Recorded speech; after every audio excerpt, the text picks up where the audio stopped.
12:15 p.m. At 11:07 a.m., severe thunderstorms were located along a line extending from near Gunpowder River to Middle River to North Point State Park, moving northeast at 35 knots. Hazard, wind gusts in excess of 48 knots. Source, buoy.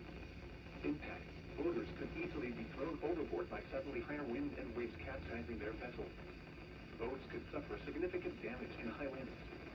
Locations impacted include North Point State Park, Fort Smallwood Park, Park Miller Island, Gunpowder River, Wharton Point, Pools Island, and 7-Foot Knoll.